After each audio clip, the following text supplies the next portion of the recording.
Payment ಬಂದ್ರೂ ಕೂಡ ನಿಮ್ಮಿಂದನೇ ಬಂದಿದೆ ಪೇಮೆಂಟ್, ನೀವು ಮಾಡೋ ಸಪೋರ್ಟ್ ಇಂದಾನೇ ಏನಾದ್ರು ನಿಮ್ಗೆ ಸಹಾಯ ಬೇಕು ಅಂದ್ರೆ ಮಾತ್ರ ಅಷ್ಟೇ. ಕೊಟ್ಟಾದ್ಮೇಲೆ ಅವ್ರದೇನ ನೋಡಿದ್ದು ನಾನು ಟ್ಯಾಕ್ಸ್ ಫಾರ್ಮ್ ಅಷ್ಟು ಫಿಲ್ ಮಾಡಿ 0 ಇಂದ ಬಂದಿದ್ದೀನಿ, ಅಂದ್ರೆ ಏನು ನಾಲೆಜ್ ಇಲ್ದೇನೆ ಯೂಟ್ಯೂಬ್ ಬಗ್ಗೆ.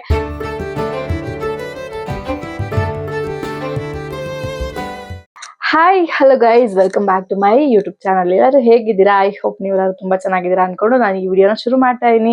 ಇವತ್ತಿನ ವಿಡಿಯೋದಲ್ಲಿ ತಂಪ್ಲೈನಲ್ಲಿ ನೋಡಿರೋ ಹಂಗೆ ಇವತ್ತಿನ ವಿಡಿಯೋದಲ್ಲಿ ಗೂಗಲ್ ಆಡ್ಸೆನ್ಸ್ ಬಗ್ಗೆ ಒಂದಷ್ಟು ಕ್ವಶನ್ಸ್ ಗಳನ್ನ ಕೇಳಿದೀರಾ ನೀವು, ಅಂಡ್ ಮಾನಿಟೈಸೇಷನ್ ಬಗ್ಗೆನೂ ಅಷ್ಟೇ ಒಂದಷ್ಟು ಕ್ವಶನ್ಸ್ ನ ಕೇಳಿದೀರಾ. ಸ್ವಲ್ಪ ಕ್ವಶನ್ಸ್ ಹಾಗೆ ಅದ್ರ ಜೊತೆ ಒಂದಷ್ಟು ಮೋಟಿವೇಶನ್ ಜೊತೆ ಒಂದಷ್ಟು ಟಿಪ್ಸ್ ಗಳನ್ನ ಹೇಳ್ತೀನಿ, ಅದನ್ನ ಫಾಲೋ ಮಾಡಿ. ಇದಾಗಿ ನಾನು ನಿಮ್ಗೆ ಹೇಳ್ತಾ ಇದೀನಿ ಅಷ್ಟೇನೆ, ಒಂದು 2 ಮೋಟಿವೇಶನ್ ಮಾತುಗಳಿಂದ ನೀವು ಒಂಚೂರು ಇನ್ಸ್ಪೈರ್ ಆಗ್ಬೋದೇನೋ ಅಂತ ಹೇಳಿ ತಡ ಮಾಡದೆ ವಿಡಿಯೋನ ಶುರು ಮಾಡೋಣ. ಚಾನಲ್ನ ಸಬ್ಸ್ಕ್ರೈಬ್ ಆಗದೆ ಪ್ಲೀಸ್ ಯಾರಾದ್ರೂ ನೋಡ್ತಾ ಇದ್ರೆ ಸಬ್ಸ್ಕ್ರೈಬ್ ಮಾಡ್ಕೊಳ್ಳಿ, ಹಾಗೆ ಲೈಕ್ ಶೇರ್ ಕಮೆಂಟ್ ಮಾಡೋದನ್ನ ಮರಿಬೇಡಿ. ಬನ್ನಿ ವಿಡಿಯೋನ ಶುರು ಮಾಡೋಣ. ಇವತ್ತಿನ ವಿಡಿಯೋದಲ್ಲಿ ಗೂಗಲ್ ಆಡ್ಸೆನ್ಸ್ ಪಿನ್ ಆದ್ಮೇಲೆ ಇದರ ನೆಕ್ಸ್ಟ್ ಪ್ರೋಸೆಸ್ ಏನು ಅಂತ ಯೋಚನೆ ಮಾಡ್ತಾ ಇದ್ದೀರಾ? ಇದೊಂದು ಬರ್ಬೇಕು ಅಂದ್ರೆ ತುಂಬಾ ಜನ ಕಷ್ಟ ಪಡ್ತಾ ಇರ್ತೀರಾ. ನನಗೆ ಗೊತ್ತು, 4,000 ವಾಚಿಂಗ್ ಅವರ್ ಆಗ್ಬೇಕು ಅಂಡ್ 1000 ಫಾಲೋವರ್ಸ್ ಅಂದ್ರೆ ಸಬ್ಸ್ಕ್ರೈಬರ್ಸ್ ಆಗಿರ್ಬೇಕು. ಅದು ಗೊತ್ತಿರುತ್ತೆ ನಿಮ್ಗೆ, 4,000 ವಾಚಿಂಗ್ ಅವರ್ಸ್ ಹಾಗೆ 1000 ಸಬ್ಸ್ಕ್ರೈಬರ್ ಕಂಪ್ಲೀಟ್ ಆಗ್ಬೇಕು ಅಂತ. ಇದು ಕಂಪ್ಲೀಟ್ ಆಗಿದ್ ಕೂಡಲೇ ನೆಕ್ಸ್ಟ್ ಏನ್ ಬರುತ್ತೆ ಅಂದ್ರೆ ಅಪ್ಲೈ ನೌ ಅಂತ ಹೇಳಿ ಬರುತ್ತೆ. ಅಪ್ಲೈ ನೌ ಮಾಡಿ ಅದ್ರ ಮೇಲೆ ಕ್ಲಿಕ್ ಮಾಡಿದ ತಕ್ಷಣ 3 ಆಪ್ಷನ್ಸ್ ಬರುತ್ತೆ. ಅಂದ್ರೆ ಬೇಸ್ಡ್ ಟರ್ಮ್ಸ್ ಅಂಡ್ ಕಂಡೀಷನ್ಸ್ ಇರುತ್ತಲ್ಲ ಅದು, ಮತ್ತೆ ಗೂಗಲ್ ಆಡ್ಸೆನ್ಸ್ ಬರುತ್ತೆ. ಅದಾದ್ಮೇಲೆ ಗೆಟ್ ರಿವ್ಯೂಡ್ ಅಂದ್ರೆ ಲಾಸ್ಟ್ ಫೈನಲ್ ಆಗಿ ಗೆಟ್ ರಿವ್ಯೂ ಆಗೋದ್ರ ಬಗ್ಗೆ, ಅಂದ್ರೆ ಇದಿಷ್ಟು ಚೆಕ್ ಮಾಡಿ ಪ್ರೋಸೆಸ್ ಆಗೋದ್ರ ಬಗ್ಗೆ ಥರ್ಡ್ ಸ್ಟೆಪ್ ಇರೋದು. ಈಗ ಫಸ್ಟ್ ಸ್ಟೆಪ್ ಹೇಳ್ತೀನಿ. ನೆಕ್ಸ್ಟ್ ಫಸ್ಟ್ ಸ್ಟೆಪ್ ಅಲ್ಲಿ ಇಲ್ಲಿ review based on terms and conditions ಬಗ್ಗೆ ಇರುತ್ತೆ. ಅದರಲ್ಲಿ ಮೇಯ್ನು ಏನು ಯೂಟ್ಯೂಬ್ ಬಗ್ಗೆ ಟರ್ಮ್ಸ್ ಅಂಡ್ ಕಂಡೀಷನ್ ನೀವು ಫಾಲೋ ಮಾಡ್ತೀರಾ ಏನು ಎತ್ತ ಅಂತ ಅದ್ರ ಮೇಲೆ ಅದು ಇರೋದು. ಅದ್ರ ಮೇಲೆ ಸ್ಟಾರ್ಟ್ ಅಂತ ಕ್ಲಿಕ್ ಮಾಡಿದ್ರೆ ಒಂದಿಷ್ಟು ಬಂದಿರುತ್ತೆ ಅಗ್ರಿಮೆಂಟ್. ಅಂದ್ರೆ ಅದನ್ನ ಓದ್ಕೊಳ್ಳಿ ನೀವೆಲ್ಲರೂ, ಅಂದ್ರೆ ಗೊತ್ತಾಗುತ್ತೆ ನಿಮ್ಗೆ ಅದು ಪ್ರೊಸೀಜರ್ಗಳೆಲ್ಲ ಏನಿರುತ್ತೆ ಅಂತ ಹೇಳಿ ನಿಮಗೆ ಗೊತ್ತಾಗುತ್ತೆ. ಅಲ್ಲಿ ಒಂದು ಚಿಕ್ಕದಾಗಿ ಲಾಸ್ಟ್ ಅಲ್ಲಿ ನಾನು ಇದನ್ನು ಓದಿದ್ದೀನಿ, ನನಗೆ ಇದು ಒಪ್ಪಿಗೆ ಇದೆ ಅಂತ ಹೇಳಿ ಟಿಕ್ ಮಾಡಿ, ಅದು ಕ್ಲಿಕ್ ಮಾಡಿ ಅಲ್ಲಿ.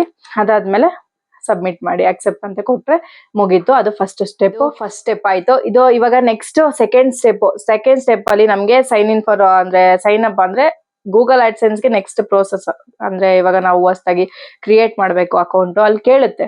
ಅದ್ರ ಮೇಲೆ ಸ್ಟಾರ್ಟ್ ಮೇಲೆ ಕ್ಲಿಕ್ ಮಾಡಿದ್ರೆ ಅಲ್ಲಿ ಮತ್ತೆ 3 ಆಪ್ಷನ್ಸ್ ಕೇಳುತ್ತೆ. ಫಸ್ಟ್ ನೀವು ಅಕೌಂಟ್ ನ ಕ್ರಿಯೇಟ್ ಮಾಡಿದೀರಾ ಏನ್ ಕತೆ ಅಂತ ಹೇಳಿ, ಆಮೇಲೆ ಇಲ್ಲಾಂದ್ರೆ ಹೊಸ ಅಕೌಂಟ್ ನ ಕ್ರಿಯೇಟ್ ಮಾಡ್ಬೇಕು, ಇಲ್ಲಾಂದ್ರೆ ನನಗ್ ಗೊತ್ತಿಲ್ಲ ಅನ್ನೋ 3 ಆಪ್ಷನ್ ಇಂಗ್ಲಿಷ್ ಅಲ್ಲಿ ಇರುತ್ತೆ. ಸೊ ಹಂಗಾಗಿ ನೀವು ಅದನ್ನ ಇವಾಗ ನಾನು ಹೊಸದಾಗಿ ಕ್ರಿಯೇಟ್ ಮಾಡ್ಬೇಕು ಅನ್ನೋದ್ರ ಮೇಲೆ ಟಿಕ್ ಮಾಡಿದ್ರೆ, ಟಿಕ್ ಮಾಡ್ಬಿಟ್ಟು ನೆಕ್ಸ್ಟ್ ಕೊಟ್ರೆ ಬೇರೆ ಪೇಜ್ಗೆ ಕರ್ಕೊಂಡು ಹೋಗುತ್ತೆ. ಅದು ಈ ತರ ಗೂಗಲ್ ಆಡ್ಸೆನ್ಸ್ ಪೇಜ್ಗೆ. ಅಲ್ಲಿ ಫಸ್ಟ್ ಗೆ ನಮ್ದು ಚಾನಲ್ದು URL ಬರುತ್ತೆ, ಅಂದ್ರೆ ಕಾಪಿ ಮಾಡಿ ಇವಾಗ ಲಿಂಕ್ ಬರುತ್ತೆ ಗೊತ್ತಾ, ಅದ್ರದ್ದು ಬರುತ್ತೆ ಯೂಟ್ಯೂಬ್ ಚಾನಲ್ದು.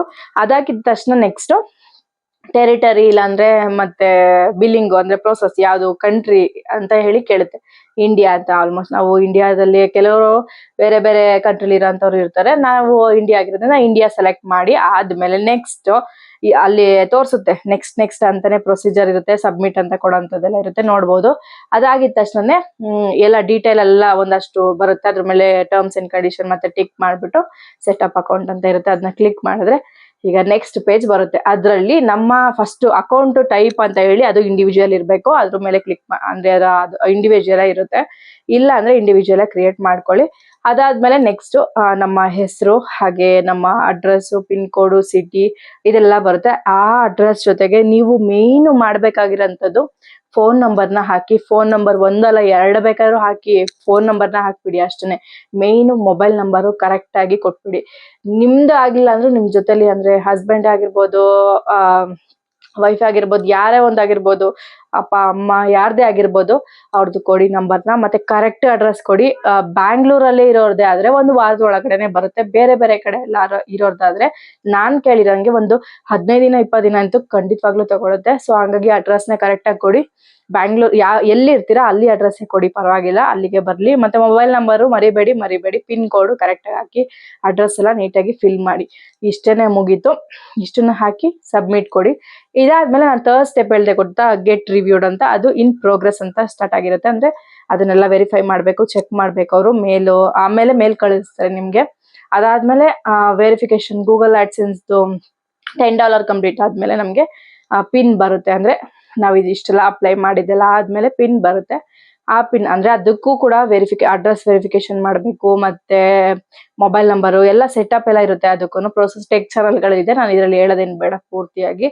ಸೊ ಟೆಕ್ ಚಾನಲ್ಗಳು ತುಂಬಾ ಇದೆ, ಅದ್ರಾಗ ಹೋಗಿ ನೋಡಿ. ನನಗೆ ಹೆಲ್ಪ್ಫುಲ್ ಆಗಿದ್ದು ತಂತ್ರಲಜಿಯ ವಿಡಿಯೋ. ಈ ಒಂದು ಗೂಗಲ್ ಆಡ್ಸೆನ್ಸ್ ಬಗ್ಗೆ ಎಲ್ಲ ನಾನು ತಿಳ್ಕೊಬೇಕು, ಮತ್ತೆ ಮಾನಿಟೈಸೇಷನ್ಗೆ ಅಪ್ಲೈ ಮಾಡಬೇಕು ಅಂದ್ರೆ ನನಗೆ ಹೆಲ್ಪ್ಫುಲ್ ಆಗಿದ್ದು ಇವ್ರದ್ದು ತಂತ್ರಲಜಿಯವ್ರ ವಿಡಿಯೋ. ಅವ್ರ ವಿಡಿಯೋ ನೋಡಿ ನಾನು ನಿಜವಾಗ್ಲೂ ಮಾನಿಟೈಸೇಷನ್ಗೆ ಅಪ್ಲೈ ಮಾಡಿದ್ದು, ಮತ್ತೆ ಪಿನ್ ಬಂದು ಸಬ್ಮಿಟ್ ಕೊಟ್ಟಾದ್ಮೇಲೆ ಅವ್ರದ್ದೇನೆ ನೋಡಿದ್ದು. ನಾನು ಟ್ಯಾಕ್ಸ್ ಫಾರ್ಮ್ ಅಷ್ಟೇ ಫಿಲ್ ಮಾಡಿದ್ದು ಅವ್ರದಿಂದನೇ, ಅವ್ರ ವಿಡಿಯೋ ನಾನು ನೋಡಿದೆ. ಸೊ ನಿಮ್ಗೂ ಹೆಲ್ಪ್ಫುಲ್ ಆಗುತ್ತೆ ಅವ್ರ ವಿಡಿಯೋ ನೋಡಿ. ಥ್ಯಾಂಕ್ ಯು ತಂತ್ರಲಜಿ ಅವರೇ, ಅಷ್ಟು ಚೆನ್ನಾಗಿ ಡೀಟೇಲ್ ಆಗಿ ಕ್ಲಾರಿಫೈ ಆಗಿ ಆ ವಿಡಿಯೋನ ಮಾಡಿದಕ್ಕೆ ನಮ್ಗೆಲ್ಲರಿಗೂ ಹೆಲ್ಪ್ಫುಲ್ ಆಗುತ್ತೆ. ಅಂಡ್ ಇಷ್ಟು. ಮತ್ತೆ $10 ಕಂಪ್ಲೀಟ್ ಆದ್ಮೇಲೆ ಗೂಗಲ್ ಆಡ್ಸೆನ್ಸ್ ಬರುತ್ತೆ. ಅದಾದ್ಮೇಲೆ $100 ಕಂಪ್ಲೀಟ್ ಆದ್ಮೇಲೆ ಪೇಮೆಂಟ್ ಬರಕ್ಕೆ ಸ್ಟಾರ್ಟ್ ಆಗೋದು. ಮುಂಚೆನೆ ಪೇಮೆಂಟ್ ಬಂತ ಎಷ್ಟು ಬಂತು ಅಷ್ಟು ಬಂತು ಇಷ್ಟು ಬಂತು ಅಂತ ಏನೋ ತಲೆಗೆ ಹಾಕೋಬೇಡಿ. ಅಷ್ಟು ಬಂದ್ರು ನಾನು ವಿಡಿಯೋ ಮಾಡಿ ಹಾಕ್ತೀನಿ ಗುರು, ಅಷ್ಟನ್ನೇ ಹೇಳೋದು ನಾನು. ಪೇಮೆಂಟ್ ಬಂದ್ರು ಕೂಡ ನಿಮ್ಮಿಂದನೇ ಬಂದಿದೆ ಪೇಮೆಂಟ್, ನೀವು ಮಾಡೋ ಸಪೋರ್ಟ್ ಇಂದನೇ ಬಂದಿದೆ, ಇದನ್ನ ನಿಮ್ಮಿಂದನೇ ಅಲ್ವಾ. ಸೊ ಹಂಗಾಗಿ ಗೂಗಲ್ ಆಡ್ಸೆನ್ಸ್ ಅಂದ್ರೆ ಗೂಗಲ್ ಪಿನ್ ಬಂದಾಗ್ಲೇ ನಿಮ್ಮಿಂದನೇ ಅಂತ ಹೇಳಿ ಓಪನ್ ಮಾಡಿದೀನಿ. ಇನ್ನ ಪೇಮೆಂಟ್ ಬಂದ್ರೆ ರಿವೀಲ್ ಮಾಡಲ್ವಾ, ಹೇಳ್ತೀನಿ ಖಂಡಿತವಾಗ್ಲು. ಸೊ ತುಂಬಾ ಕನ್ನಡ ಟೆಕ್ ಚಾನಲ್ ಇದೆ ಗುರು, ಅದನ್ನೆಲ್ಲ ನೋಡಿ ತಿಳ್ಕೊಳ್ಳಿ ಆದಷ್ಟು. ಇಲ್ಲಿ ನಾನು 0 ಇಂದ ಬಂದಿದ್ದೀನಿ, ಅಂದ್ರೆ ಏನು ನಾಲೆಜ್ ಇಲ್ದೇನೆ ಯೂಟ್ಯೂಬ್ ಬಗ್ಗೆ 2 ವರ್ಷನೂ ಸ್ಟಡಿ ಮಾಡಿದ್ರು ಕೂಡ ಅದ್ರ ಬಗ್ಗೆ ಗೊತ್ತಾಗ್ಬೇಕು ನಮ್ಗೆ, ಇನ್ನು ತಿಳ್ಕೊಬೇಕು. ಇದನ್ನ ಹೆಂಗ್ ಎಡಿಟ್ ಮಾಡ್ಬೇಕು, ಇದನ್ನ ಹೆಂಗ್ ವಾಯ್ಸ್ ಓವರ್ ಕೊಡ್ಬೇಕು, ಇದನ್ನ ಇಟ್ಕೋಬೇಕು, ಟ್ರೈಪಾಡ್ ಅದನ್ನ ಅಂತ ಯೋಚನೆ ಮಾಡ್ತಾನೆ ಸುಮಾರಷ್ಟು ಟೈಮ್ಗಳನ್ನ ಕಳೆದು ಬಿಟ್ಟೆ ನಾನು. ಬಟ್ ಯಾವಾಗ ಒಂದು ಯೂಟ್ಯೂಬ್ ಮಾಡಿ ಅದಕ್ಕೆ ವಿಡಿಯೋನ ಅಪ್ಲೋಡ್ ಮಾಡ್ತೀವಿ ಗೊತ್ತಾ, ಆವಾಗಿಂದ ಸ್ಟಾರ್ಟ್ ಆಗುತ್ತೆ ನಮ್ಗೆ ಒಂದು ಹೊಸ ಜರ್ನಿನೇ ಸ್ಟಾರ್ಟ್ ಆಗುತ್ತೆ. ಆವಾಗ ಸ್ಟಾರ್ಟ್ ಮಾಡ್ತೀವಿ ಗೊತ್ತಾ, ಅದೇ ಮೇನ್. ನೆಕ್ಸ್ಟ್ ಕೆಲವರು ಜನ ಹೆಲ್ಪ್ಗಳನ್ನ ತಗೋತೀರಾ, ತಗೊಂಡಾದ್ಮೇಲೆ ಇನ್ನ ನಮ್ಮನ್ನ ತಿರಸ್ಕಾರ ಮಾಡ್ಬಿಡ್ತೀರಾ. ಪರವಾಗಿಲ್ಲ, ಇಟ್ಸ್ ಓಕೆ, ನೀವುಗಳು ಚೆನ್ನಾಗಿ ಗ್ರೋ ಆಗಿ ಅಷ್ಟೇನೆ. ಅಂಡ್ ಹೆಲ್ಪೇ ಮಾಡಿಲ್ಲ ಅಂತೆಲ್ಲ ಬಡಾಯಿ ಕೊಚ್ಕೊಳ್ಳೋ ಅಂಥವ್ರಿಗೆಲ್ಲರಿಗೂ ಒಂದೊಂದು ಮಾತು ಹೇಳ್ತೀನಿ. ತುಂಬಾ ಹೆಲ್ಪ್ ತಗೊಂಡಿದ್ದೀರಾ, ನಾನು ಓಪನ್ ಆಗಿ ಹೇಳ್ತಾ ಇದೀನಿ, ತುಂಬಾ ಹೆಲ್ಪ್ ತಗೊಂಡಿದ್ದೀರಾ. ಏನಾದ್ರು ಕೆಲಸ ಇತ್ತು ಅಂದ್ರೆ ಮಾತ್ರ ಮೆಸೇಜು ಫೋನು ಅಂತ ಬರೋದಷ್ಟೇ. ಅದು ಬಿಟ್ರೆ ನೀವು ಹೆಂಗಿದ್ದೀರಾ, ಬದುಕಿದ್ದೀರಾ, ಸತ್ತಿದ್ದೀರಾ, ಚೆನ್ನಾಗಿದ್ದೀರಾ ಇಲ್ವಾ ಅಂತ ಕೇಳಕ್ ಯಾರು ಬರಲ್ಲ. ನಿಜವಾಗ್ಲೂ ಹೇಳ್ತೀನಿ, ಇದು ಮಾತ್ರ ಯೂಟ್ಯೂಬಿಂದ ನಾನು ಕಲ್ತಿರೋಂತಹ ಪಾಠ ಇದೊಂದು. ಏನಾದರೂ ನಿಮ್ಗೆ ಸಹಾಯ ಬೇಕು ಅಂದ್ರೆ ಮಾತ್ರ ಅಷ್ಟೇನೆ. ನಾವು ಅಷ್ಟೇನೆ ಹಂಗೇನೆ ಇದ್ರೆ ತುಂಬಾ ಚೇಂಜ್ ಆಗ್ಬಿಡ್ತೀರಾ ನೀವು, ಆಮೇಲೆ ಬೇಡ. ಅದಕ್ಕೆ ಸುಮ್ಮನೆ ನಾನು ಹೇಳೋದು ಇಷ್ಟೇ, ತುಂಬಾ ಕನ್ನಡ ಟೆಕ್ ಚಾನಲ್ ಇದೆ, ದಯವಿಟ್ಟು ನೋಡಿ ಅವರಿಂದ ನೋಡಿ ಕಲಿಯಂತ ತುಂಬಾ ಇದೆ. ಆ್ಯಂಡ್ ತಿಳ್ಕೊಳ್ಳಿ, ಇಲ್ಲಿ ಯಾರನ್ನು ಬರ್ತಿದಂಗೆ ಎಲ್ಲಾನು ಕಲ್ತ್ಕೊಂಡು ಬರಲ್ಲ, ಎಲ್ಲ 0 ಇಂದನೇ ಬಂದಿರ್ತಾರೆ. ಅದಾದ್ಮೇಲೆ ತುಂಬಾ ಕಲಿಯಂಥದ್ದು ತೋರಿಸ್ಕೊಡುತ್ತೆ ಯೂಟ್ಯೂಬು. ಇಷ್ಟು ಮಾತ್ರ ಹೇಳಿ ನಾನು ಮಾತನ್ನ ಮುಗಿಸ್ತೀನಿ. And thank you for watching. Take care, by.